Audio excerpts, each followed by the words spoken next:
Quem nunca sentiu vontade de julgar algo que viu na internet, já condenar uma pessoa por algum assunto que, passando ali no celular, viu pelas redes sociais, assistiu na TV e pensou, puxa, aquela pessoa é culpada, né? Então, hoje a gente vai falar sobre isso, sobre o Tribunal da Internet. Atendendo a pedidos, o Dr. Gil Ortuzal voltou novamente aqui no podcast. Vocês pediram muito para ele vir aqui falar sobre um assunto que é muito frequente na nossa vida hoje. Os julgamentos da internet. Então, as matérias que vão para a internet e que pessoas comuns, que não têm, muitas vezes, um conhecimento jurídico, que, assim, postam a opinião pessoal e aquilo se propaga de uma forma tão grande que aquela pessoa já é condenada pelo tribunal da internet. Então, o assunto de hoje vai ser exatamente os impactos sociais que isso tem num processo judicial. Isso tem algum impacto? Vocês sabem se isso pode impactar ou não num processo judicial? Então, o doutor Gil Ortuzal está aqui com a gente de novo. Quero agradecer novamente a presença, doutor. E queria dizer para vocês, então, ficarem ligadinhos, ativarem os sininhos e compartilharem aí também as experiências de vocês com a gente assistindo esse podcast de hoje. Obrigado novamente, doutor, pela presença. Foi muito requisitado novamente aí. O pessoal pediu para você voltar para falar mais um pouquinho aí sobre a sua experiência, não só como advogado das celebridades, mas também agora com esse tema tão complexo que seria realmente o Tribunal da Internet. Pois é, doutora, um grande prazer estar aqui de volta. Foi realmente um sucesso. Várias pessoas perguntaram como participar do seu podcast. Eu falei, olha, vai lá, clica, assina o canal dela, é isso? Isso mesmo. Olha, quem Então, quiser participar do podcast, quiser estar sentado aqui como doutor, como nosso convidado de honra, manda mensagem pra gente que a nossa assessoria vai entrar em contato com você. Doutora, e você já está famosa, viu? Porque os meus clientes famosos com certeza te assistiram. Com certeza. Que legal. Fico muito feliz. Vamos falar, então, do Tribunal da Internet, né? Eu mesmo, às vezes, eu acabo me despindo da indumentária do advogado e eu, como pessoa, eu julgo as pessoas pela internet, né? Eu tenho um caso de uma cliente que ela cometeu um crime que eu vi na televisão e eu falei, nossa, se fosse com alguém da minha família, eu mataria. Olha que louco, né? Eu mataria? Como assim? Você é criminalista, você não... Como eu mataria? E aí, o que aconteceu? Essa pessoa procurou meu escritório. Olha que situação, né? Ironia do destino. E quando procurou meu escritório, eu falei, não vou atender, não quero esse caso. E aí, quando eu atendi, até por conta dos colegas que trabalhavam comigo, falei, Gil, você precisa ouvir. Eu ouvi, eu falei, poxa vida, não é nada daquilo do que eu vi. Nada daquilo do que eu vi. Então, nós precisamos parar de julgar as pessoas, primeiro analisar, ouvir os dois lados, esperar um pouco, né? Esperar a situação toda vir à tona para a gente poder formar convicção daquilo que está vendo. Olha, então, nesse caso, como nem todo mundo sabe, mas o advogado ele pode dizer que ele não tem interesse em advogar num processo, por exemplo, e por questões éticas ou por questões pessoais, ele indiretamente dispensar um cliente. E, nesse caso, por exemplo, essa cliente deixaria de ser bem representada pelo Dr. Gil pelas informações que ele tinha visto na rede social. Então, olha como isso realmente traz aí uma dimensão, toma uma dimensão que muitas vezes a gente não faz, a gente não tem nem noção, né? Do que pode acontecer. Sim. Uma questão que foi abordada no outro programa que nós participamos foi essa questão da pessoa até querer cometer um suicídio, porque ela está sendo julgada por algo que muitas vezes ela não cometeu, mas já está aí, já se propagou, né, pela própria internet, ela já foi julgada e ela não consegue se explicar. Eu tenho um caso, doutora, muito interessante, de um rapaz que estava com o carro parado, um motociclista bateu no carro dele e veio a óbito. E a imprensa chegou e fotografou e divulgou tudo e ele tinha bebido, o motorista do carro. E aí ele saiu em todas as manchetes que ele tinha atropelado o motociclista, estava bêbado e matou o motociclista.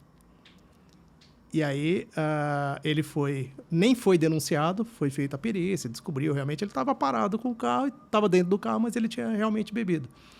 E para consertar isso na internet, se você procura o nome dele, ele é o cara que assassinou né, de uma forma, por embriaguez, dirigindo embriagado, assassinou um motociclista. E não é a verdade. Então, a gente tem que tomar muito cuidado e procurar um advogado para reverter essa situação também. Quando ele me procurou, eu não atuei nesse crime, nessa situação.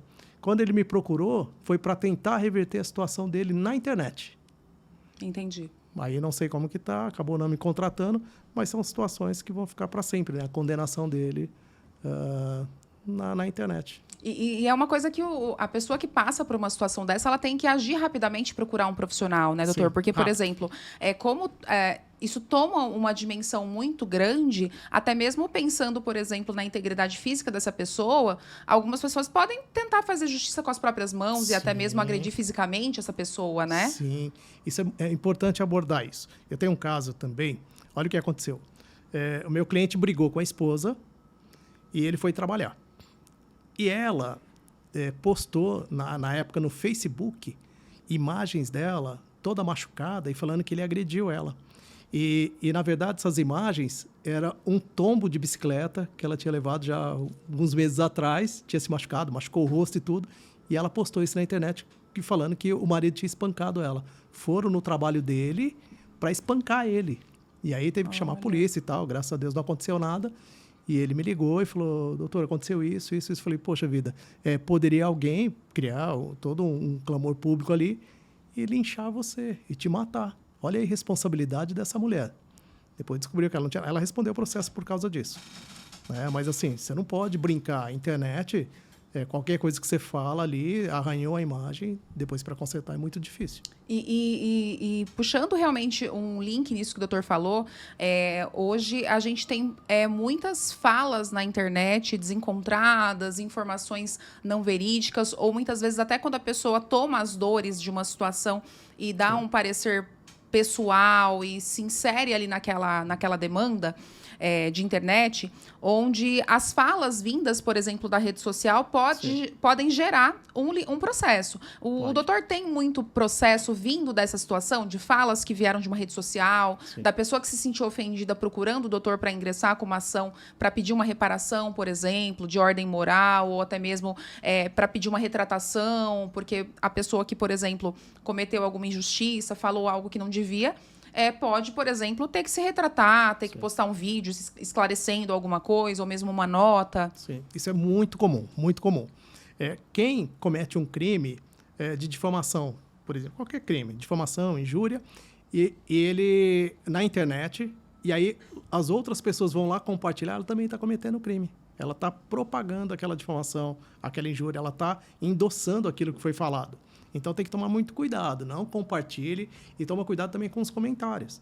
Então, assim, esses comentários daquela pessoa que comprou aquela ideia que foi lançada ali na internet, ele vai responder subsidiariamente. E, muitas vezes, esse comentário é utilizado para a ação principal numa ação civil de indenização. Então, pode envolver ela como testemunha, pode colocar ela como réu numa situação criminal. Então, tem que tomar muito cuidado. Tome cuidado para comentar e para comprar aquilo que você vê na internet por impulso, né? Pode ter responsabilidade aí civil e criminalmente. Olha, então, como diziam os antigos, em briga de marido e mulher, ninguém mete a colher. Na internet, não vai metendo a colher em coisas que vocês não conhecem, não, né, doutor? Sem dúvida, sem Isso dúvida. Aí pode gerar um problemão, né? Muito, Processo, inclusive, e mexer no bolso da pessoa que está falando coisas que não sabe, né? Exatamente, exatamente. Acontece também, não só da pessoa comentar sobre o caso, mas comprar a briga. E aí, quando é outra pessoa famosa ou uma pessoa pública, aí volta tudo para ela, volta de encontro àquilo que ela manifestou e ela acaba se tornando o autor principal daquela demanda, daquela acusação. Então, assim, tem que tomar cuidado, né? Eu vou comprar a briga de fulano de tal. Vou te dar um exemplo, né? Vou te falar da Antônia Fontinelli, que é minha cliente, acho que é mais famosa. A Antônia, ela defendeu muito o Bolsonaro, muito, muito, muito. E ela foi processada por algumas pessoas, não vou citar nome aqui, porque ela defendeu o presidente. Mas, assim, e o próprio presidente? Por que ele não se defendeu? Né? O tanto que ele foi ofendido. Né? Não preciso citar nomes, mas quando você é uma pessoa pública, um político, você está sujeito a todo tipo de crítica. E aí eu não vou ficar, olha, mas espera aí, você falou do Bolsonaro, quem é você para falar isso? Você isso, aquilo, aquilo. Então, eu estou comprando a briga de um terceiro e arrumando um problema para mim. Então, isso tem que tomar muito cuidado. Eu, inclusive, vou falar por experiência minha, eu tive um processo no escritório que envolvia a defesa de uma cliente que publicou uma informação numa rede social, onde ela dizia realmente algo a respeito de uma figura política, e essa figura política ingressou com uma ação contra ela. E na defesa, eu usei realmente esses argumentos de que uma pessoa pública, como, por exemplo, um político, ele já está adstritamente vinculado ao fato de que faz parte da atividade dele ele entender que vão ter pessoas que gostam da gestão dele, sim, como vão ter pessoas que não gostam. E que ele vai ter que conviver com aquela situação. Porque, por exemplo, não foi uma fala, no caso da minha cliente, que ofendeu a honra ou a imagem dele. Sim. Ela deu uma opinião dela a respeito da gestão que estava sendo implementada, sim, da qual ela não concordava. Sim. E ele se sentiu ofendido, mas não existia uma ofensa direta à figura dele, à pessoa dele, mas sim à gestão dele como político. E realmente, na sentença, o juiz realmente entendeu por essa linha, de que realmente ele, como figura pública, sabia que, dentre as atribuições dele como um político, uma delas era justamente a de que ele teria pessoas que louvavam a postura dele, a gestão, e outras que não concordavam. Sem dúvida. Quanto a isso, acho que está pacificado nos nossos tribunais. Então, o político ele não entra com ação por uma mera crítica, a não ser coisas mais pesadas, uma calúnia bastante grave, né? Aí sim. Mas, por exemplo, falar, olha, o político ele roubou mesmo, eu tenho prova e tal. Aí, tudo bem, vai ter um processo. Agora, o que eu estou falando é das pessoas que sentem a dor pelo prefeito ou pelo vereador. Ah, mas não, o cara é honesto, eu conheço ele e cala sua boca, você é feio. Não, sim. Então, peraí, então agora mudou o foco aqui. Vamos esquecer o político, vou entrar. Aí é que ele vai ser condenado. Exatamente. Porque ele não é pessoa pública. Mas ele se tornou parte naquele processo que ele vai ser agora acusado e fatalmente condenado. Ele se envolveu no problema. Ele se envolveu. Né? Comprou a briga do terceiro de graça e vai pagar caro por isso. Exatamente. Esse é o problema. Então, não compra a briga dos outros. Em briga de marido e mulher, não se mete a colher. Essa é a dica. Exatamente. Hoje, como todo mundo, doutor, é um pouco, assim, juiz da internet. Sim. A gente teve recentemente, há alguns meses atrás, um caso envolvendo, por exemplo, a Larissa Manoela, onde uma TV publicou, trouxe ela na mídia e deu oportunidade para ela falar a respeito de uma situação pessoal que ela estava vivenciando, sim, com os pais. E ela passou toda a versão dela dos fatos. E naquela mesma noite, porque foi à noite, já teve uma proporção, uma dimensão enorme nas mídias. E inclusive, na mídia, ela é vítima e os pais foram, então, condenados. Qual que é a visão do doutor a respeito disso? Você realmente percebe que isso pode até ter impacto, por exemplo, caso a Larissa Manoela tenha a intenção, por exemplo, de judicializar depois? Você acha que isso pode ter algum impacto no processo? Sim, eu acho que envolve muitas questões aí. Você não falou o nome do programa, não sei nem se eu posso falar aqui, da emissora, de qualquer forma, não vai ter problema. Mas existem interesses comerciais, inclusive. Se a Larissa Manoela ela vai numa TV concorrente daquela que ela trabalha, ou numa mídia diferente, pode ser passado essa história de uma forma que venha prejudicá-la. Todo mundo sabe que, com isso, ela ganhou milhões de seguidores, né? Parece que 2 dias depois ela já tinha 2 milhões a mais de seguidores. Ela passa de 50 milhões hoje. Ela ganhou contratos novos e a migração de contratos antigos que eram feitos pelos pais diretamente para ela. Então, isso envolveu milhões, né? Esses 8 milhões que ela abriu mão para os pais, na verdade, vão se reverter... Ela já ganhou. Já ganhou. Ela já ganhou. Já ganhou. E ela sabia disso. Então, tudo foi muito bem arquitetado, foi no Dia dos Pais. A mídia, se não for para ganhar, é melhor não ter. Então, ali foi feito muito bem, de uma forma muito bem arquitetada. Essa é a minha opinião, tá? Uhum. E aí, no tribunal da internet, todos, que era o previsível, apoiaram ela. Então, é muito difícil reverter isso. E só que, de impulso, todo mundo julga. Né? Ah, mas pô, o pai não podia fazer isso, vamos criar a lei Larissa Manoela, os pais não podem usufruir do que o filho menor de idade trabalhou, ganhou, e ele não tem participação de nada. Isso é muito complicado. Né? Então, assim, é difícil a gente julgar numa situação dessa. Difícil por quê? Porque você não sabe realmente o que aconteceu. É porque você não entende o contexto da história ainda. Você não tem uma versão dos fatos, né? Exato. Ela dava R$10 para ela comprar milho na praia. Ela não tinha R$10. Ela tinha 2% de uma empresa em que os pais tinham 98%. É muito fácil você formar opinião sobre isso. Né? Mas nós, como advogados, temos que analisar friamente, ver os documentos, por que fazia isso, não fazia, se realmente era isso que acontecia. Né? Até eu vi um jornalista fazendo um comentário de uma TV concorrente, falando o seguinte: olha, esse negócio do milho é mentira, né? Pegaram dentro de um contexto lá, o pai, manda aqui o Pix. O que é normal de um filho pedir dinheiro pro pai, né? Seu Pix, sua conta ainda não está funcionando. Falou assim, se ela falasse assim, pai, eu quero comprar o shopping inteiro porque eu gostei da loja que vende milho aqui, ela tinha dinheiro para comprar o shopping inteiro. Então, seria mais ou menos isso. São diferenças de valores e a forma de ser colocado. Então, esse contexto de como vai para a mídia também impacta bastante, né? Como que isso é colocado na rede social. Muito. Isso é marketing, né? Isso é marketing. Então, acaba criando esse efeito manada, né? De todos acharem que aquilo é o que aconteceu de verdade, formarem opinião e julgarem. Entendi. Olha que interessante, gente. E no passado, a rede social já foi uma terra de ninguém, né? A gente já ouviu muito falar sobre a terra de ninguém, onde não existiam regras, leis, e cada um dizia o que queria, fazia o que queria.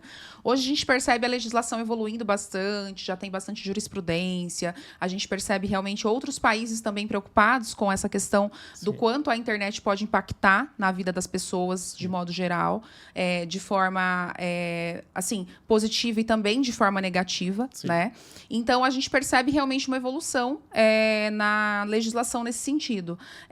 Você percebe que isso é algo bom? Você acha que realmente é importante criar um regramento, ter um pouco mais assim de policiamento do que se posta na rede social, a gente ter aí uma censura muito maior? Ou você acha que isso não é legal?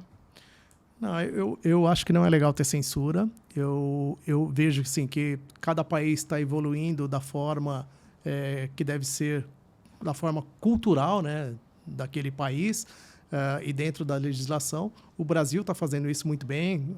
A lei agora LGPD, o próprio crime contra a honra, que eu já abordei no programa anterior, triplicou a pena para os crimes contra a honra, calúnia, difamação e injúria na internet. Então, isso já vem uma evolução do ordenamento jurídico brasileiro para que iniba as pessoas de fazer o que elas querem. Ok, é terra de ninguém? Vírgula. Não tem preço, né? Você vai pagar caro por isso. Você fala o que você quiser. Né? Ou você faz uma live, se eu puxar aqui ao vivo e quiser falar qualquer coisa, quem vai me impedir? Né? A internet não vai derrubar essa live, mas eu vou ter consequências daquilo que eu falei. Então, assim, extremamente hoje... Existem as consequências daquilo que você fala. Existe a legislação. Então, não existe a censura. Né? Por exemplo, você entra hoje com uma liminar pedindo para que tal pessoa não fale mais de você, o juiz pode conceder. Ou tirar aquilo que você falou mal, ele pode não conceder nessa liminar. Depois vai ter o processo, vai se discutir o mérito, e aí a pessoa vai ter que pagar talvez uma indenização ou até ser condenada criminalmente. Então, assim, tudo tem consequência. Você ainda fala o que você quer e posta o que você quiser. Mas não é a terra de ninguém, não. Por conta disso, né? A legislação hoje tem essa punição, esse rigor, esse controle. Legal. Doutor, e hoje a gente percebe também que a mídia movimenta muito porque hoje todo mundo tem um celular, que tem um smartphone que pode gravar, Sim. que você tem a possibilidade, muitas vezes até, de estar ali numa cena, por exemplo, onde você viu um famoso numa situação embriagado ou brigando com alguém, ou mesmo uma pessoa anônima, e isso vai, ou, por exemplo, uma mãe que está num contexto, às vezes, dando uma bronca num filho, e aquilo vai para a mídia com uma proporção absurda, né? Sim. Isso você percebe que pode impactar num processo judicial, num processo criminal, por exemplo, essas pessoas estarem ali sempre com aquele celular e aí posta na rede social, num contexto totalmente diferente, muitas vezes, do que de fato aconteceu, e isso realmente gerar um reflexo negativo para a pessoa que vai ser processada, ou até mesmo ela vir a ser processada por culpa dessa situação? Sim, tudo que você produzir de prova, independente de como foi feito, vai para o processo e vai ter vai ajudar para que tenha uma condenação, né? Então, assim, é comum a gente ver hoje cenas que foram gravadas dentro de casa, por exemplo. Vamos falar do DJ Ives, que ficou muito famoso, né? Foi gravado pelas câmeras dentro da própria casa dele, câmera de segurança, a agressão dele, a esposa, a Pamela, com a criança no colo, com a presença de um funcionário. E aquilo, na hora que ganhou a mídia, ganhou o clamor público e fez com que as autoridades tomassem a atitude de pedir a prisão dele. Então, assim, são situações que, se não tivesse gravado, não ia acontecer praticamente nada. Ia ter que ir para a delegacia, provar que bateu, se estava machucado ou não. Será que a mãe testemunharia? Será que o funcionário? Então, são várias situações. Situações de flagrante. Às vezes, a pessoa nem imagina que ela está sendo gravada numa situação de um flagrante delito, e acaba isso servindo de prova, e é fundamental que tenha, né? E a gente percebe que, por exemplo, nesse caso mesmo do DJ Ives, coincidência ou não, o doutor chegou a comentar na época a respeito desse caso, num programa de TV, né, que teve uma repercussão bem grande na rede social. O doutor acredita que isso gerou um impacto? Porque muitas pessoas disseram que isso movimentou, inclusive, algumas decisões, assim, de forma indireta. Você acredita que isso pode realmente... O fato de, muitas vezes, isso ir para a mídia e ganhar proporção pode também fazer com que o juiz ou mesmo o processo movimente e seja mais cobrado indiretamente pelo clamor social? Sim, eu acredito piamente nisso. O que as autoridades sempre falam, que elas, às vezes, não têm nem a rede social para não se influenciarem com o que acontece, né? Então, o clamor público é o terror das autoridades. Não vou aprender, não quero saber o que saiu na internet. Eu tenho que estar atento apenas aos fatos, ao que tem aqui de prova numa delegacia, o que vai instruir um inquérito, um processo. Mas, na verdade, não é isso, né? A autoridade, ela tem filho, tem a filha que está lá na internet e falou: pai, mas na televisão lá falaram que exemplo, né? DJ Ives bateu na mulher, não aconteceu nada, está solto, e a internet falando da impunidade, então pode fazer isso de uma forma covarde, com uma criança no colo.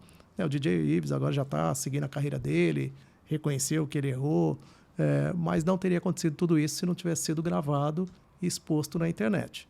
Tá? Eu acho que é importante que tenha esse tipo de divulgação, sim, porque senão, mas com responsabilidade, né? Claro. Porque senão muitos processos vão ficar engavetados e não vai acontecer absolutamente nada. Vai ficar impune realmente. Mas, assim, o que eu falo, não pode, por impulso, você já julgar a pessoa. Vou te dar um exemplo. O doutor Jairinho, do Rio de Janeiro. O que aconteceu no caso dele? Ele levou o Henri Borel para o hospital. Segundo as primeiras informações, já estava morto o enteado dele. Mas depois que deu entrada no hospital no Rio, fizeram o processo de ressuscitação, enfim, todo o procedimento por 2 horas. Isso é o que consta no processo. Isso é o que eu li na internet, né? E aí, depois, fizeram lá a necrópsia, a autópsia, etc., e constatou que tinha 23 hematomas na criança. É lógico, todo esse processo de reanimação, né? Precisa realmente... Uma criança frágil, pequenininha, com certeza vão ficar hematomas. Então, o que causa isso? É uma justificativa para o doutor Jairinho. Falou: opa, esses hematomas não são meus. Vocês ficaram 2 horas em cima do meu filho, do meu afilhado, do meu enteado, fazendo massagem cardíaca, etc., com aparelhos e tudo. Tudo isso causou hematomas. Só que, assim, o que é interessante do caso do Dr. Jairinho? Ele já foi condenado pela internet. Sim. Ele já perdeu o título dele de vereador, ele perdeu a comenda Tiradentes, que é a maior honraria da Lesp do Rio de Janeiro. O CRM já cassou o título dele de médico. Então, ele perdeu tudo. Ele perdeu muito, né? E ainda está na primeira fase do processo que está acusando ele do crime de homicídio e tortura. Então, assim, na justiça ele não tem condenação nenhuma. Quem condenou? Os pares dele, a internet. Não estou defendendo, até porque eu falo com o Leniel é o pai dele. E se eu fosse atuar nesse caso, eu preferia atuar, obviamente, como assistente de acusação. Tanto que, na verdade, doutor, isso inclusive vai até contra a própria legislação brasileira, que diz que enquanto você não tiver uma sentença transitada em julgado, ou seja, uma sentença que não cabe mais recurso, você é inocente, né? Sim. E ele vem sofrendo as consequências já de uma condenação, mesmo ainda não tendo uma sentença transitada em julgado que realmente reconhece que ele seria culpado, né? Sim, a nossa Constituição prevê isso e o direito universal, né? Então, assim, só é culpado depois do trânsito em julgado. Sentença penal com trânsito em julgado. Então, mas a internet mudando isso, presume-se né? inocente, sem dúvida. Não, a internet já condena, ela já julga, já condena, já dá a pena e é bem complicado. Não tem... Depois, quando a pessoa é absolvida, o advogado muitas vezes fica até com vergonha de falar, foi absolvido. Por quê? Porque dá a sensação de impunidade. Então, assim, muitas vezes o que a gente vê na televisão, vê na mídia com relação a crime, não é a verdade. Porque aquilo vira um telefone sem fio. Então, quem tem acesso, quando eu vejo um processo, eu leio o processo, eu falo, poxa vida, por que não divulgaram o certo? Por que não checaram as informações? Né? É muito comum isso. Você vê muito, sai na internet lá 10 matérias em grandes sites. Aí descobre no outro dia que não era bem aquilo. Né? Não era bem aquilo. Mas por quê? Alguém vazou aquela informação, e geralmente pessoas com credibilidade, porque não vai num grande site, uma mentira. Fulano de tal falou. Ok, o assessor do fulano de tal foi lá e falou que aconteceu tal situação. Todo mundo publica. A hora que você prova que não era aquilo, não sai em lugar nenhum. Sai num jornalzinho, na internet de uma cidade pequena. Não era bem isso. Já descobriu a verdade. Acabou com a vida da pessoa. E o doutor acredita que isso, na verdade, assim, é um ecossistema, então, pegando esse gancho na sua visão? Porque, assim, existe, na verdade, uma autoalimentação de toda essa situação. Por exemplo, vem uma informação, verdadeira ou não. Aí, um site de fofoca, por exemplo, o Léo Dias publica, e aí aquilo viraliza, e aí vem a pessoa, dá a versão dela, no outro dia ela já está num programa de televisão, tomando café da manhã com alguém, e contando a versão dela sobre os fatos, e a internet já está pesquisando quem é a outra pessoa, e já está seguindo aquela pessoa no Instagram. Então, você acredita que realmente tudo isso é um ecossistema que é gerado não só pelos famosos, mas também pela própria internet? Você entende que realmente existe isso? Sim, existe. Antigamente, quando acontecia uma situação qualquer que envolvia a mulher, ela ia para a capa da Playboy, né? Não era isso? Exatamente. Soltou o rojão lá no Maracanã, vai para a Playboy. Então, hoje, tem todo esse ecossistema alimentado realmente pelos sites de fofoca. Então, você vai lá, o podcast, eu falei aqui alguma coisa polêmica, ninguém sabia, aí eles vão ouvir a outra parte, já vão pedir direito de resposta. Aí um desses programas de fofoca vai lá, tenta distorcer. Aí ouve a outra parte, para ganhar mídia, ela acaba falando mentiras até, porque cria depois uma situação que não existe, um factoide mesmo, né? E aí vira a polêmica. Se alimenta disso.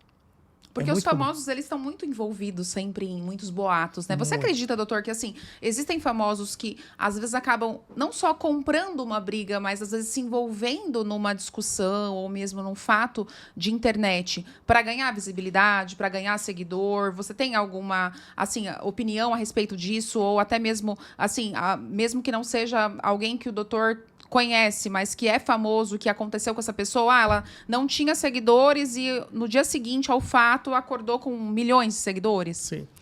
Muitos casos, muitos influencers acabaram ganhando seguidores saiu do anonimato. Né? Por quê? Porque teve uma situação, por exemplo, apanhou do marido famoso. Ganha uma ascensão ali. No outro dia tem 1 milhão de seguidores. E aí ela vai mostrar que ela tem conteúdo, que ela pode e tal. Não sou nada contra, não. Eu acho que esse é o caminho mesmo. Quem tem conteúdo se estabelece. Agora tem situações, vou falar de uma pessoa muito famosa, tem 10 milhões de seguidores, acho que até mais. O que acontece?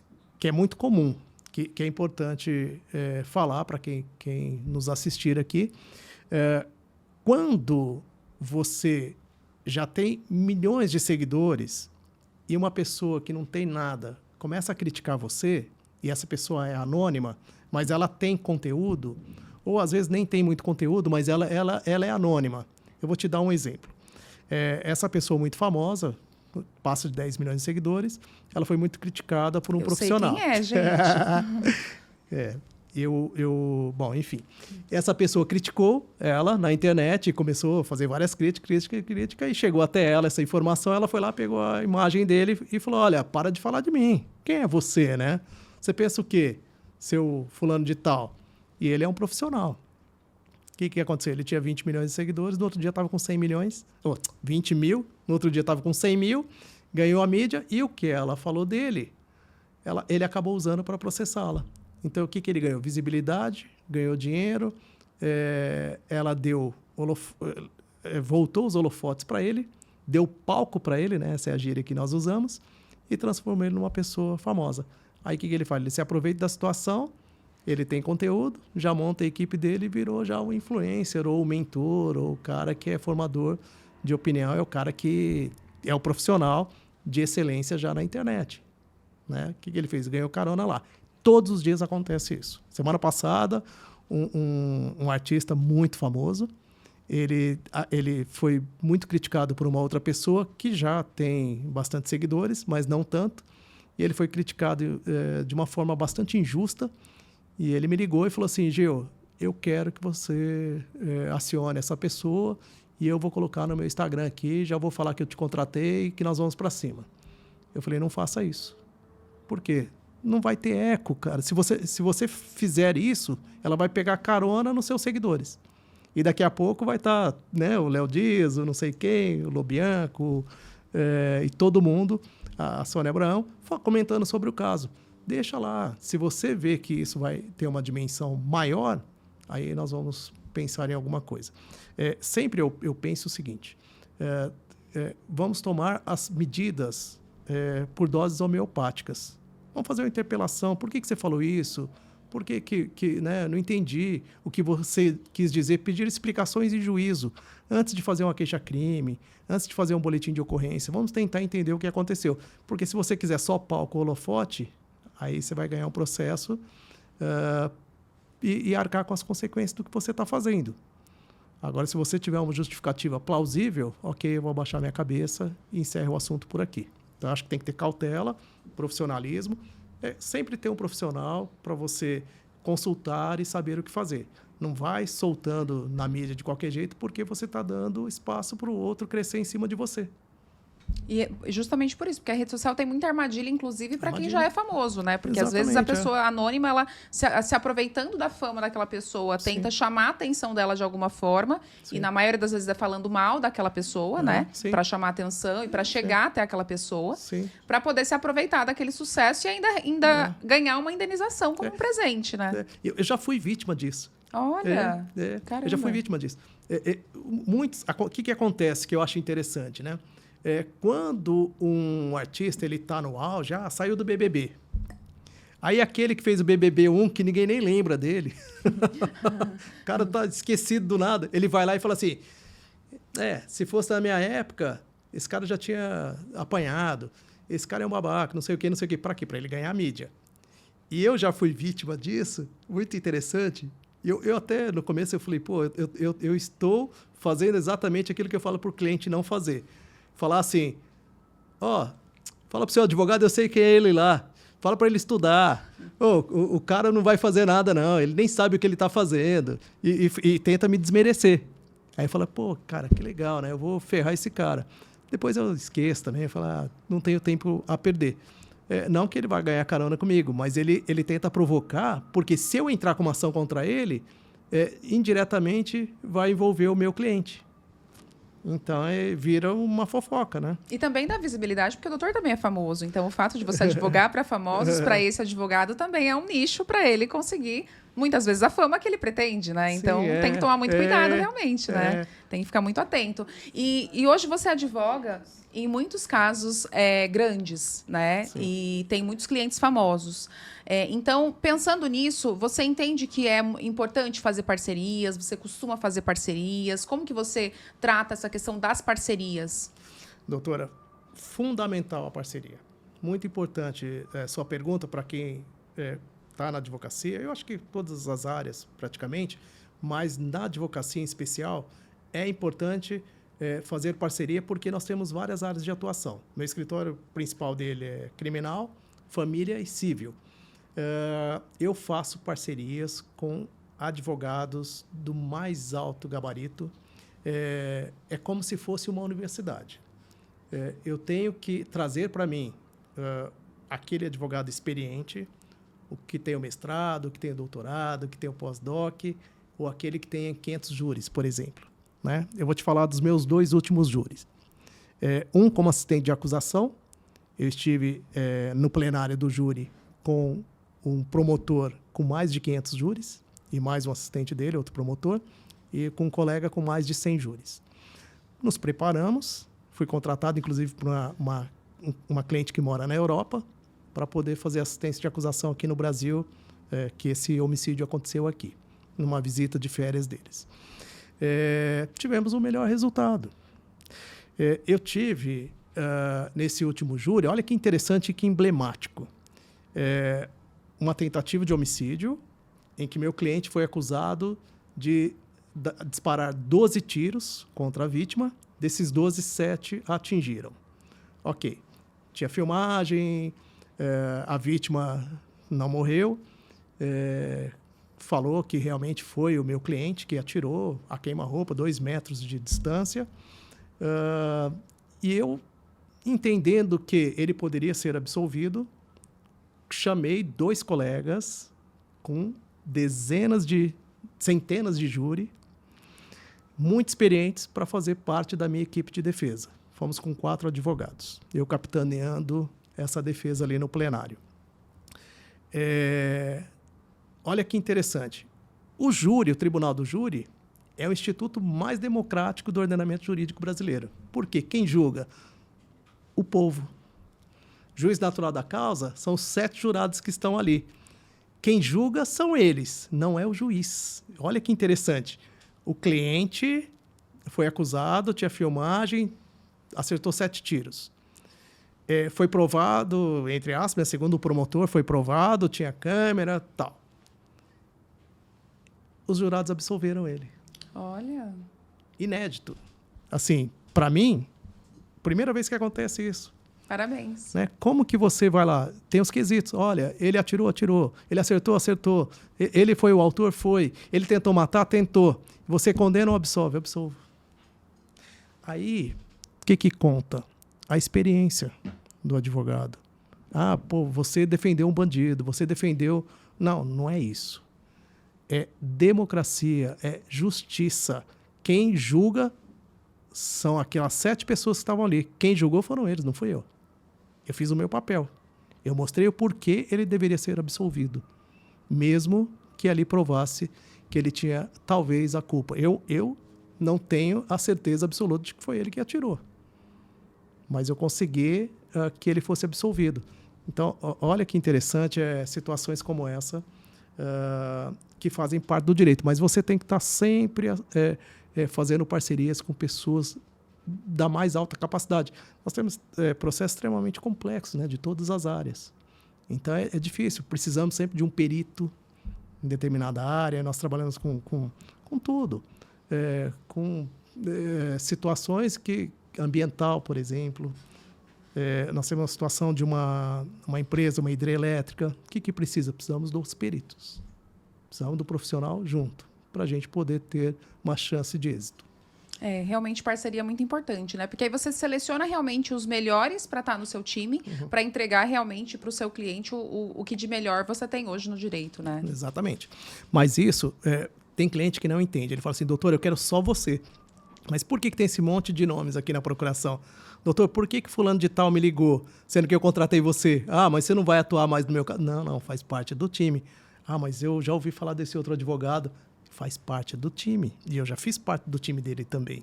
Então, assim, uma analogia, né? O futebol, por que o Neymar vai jogar lá na Arábia agora e ganha milhões? Porque ele é bom. Mas amanhã ele pode ir para o Real Madrid, para o Flamengo, para não sei o quê. Então, assim, eu trago um craque da área para jogar no meu time, para aquela situação que eu quero trazer o melhor resultado para o cliente. Exatamente, doutor. Você tocou num ponto importantíssimo. Vou dar até um recadinho para os meus clientes.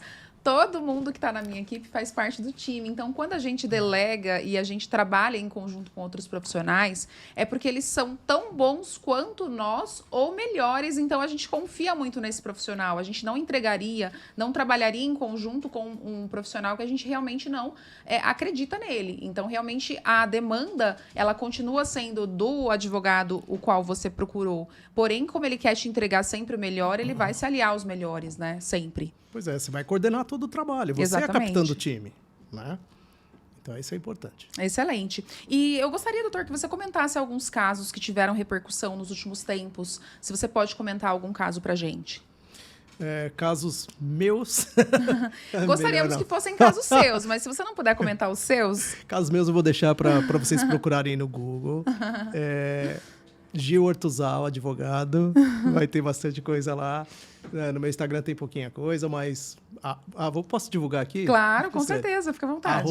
@Gil Ortuzal Oficial. Bom, eu sou convidado sempre para comentar casos de famosos, né? Isso é constante. Comentei o caso do Robinho, bem interessante. Olha o caso do Robinho, que interessante. Ele foi condenado na Itália. O Brasil não tem um acordo de extradição. Tem que homologar no STJ a prisão dele para que ele seja preso no Brasil. Porque é um crime que lá e aqui...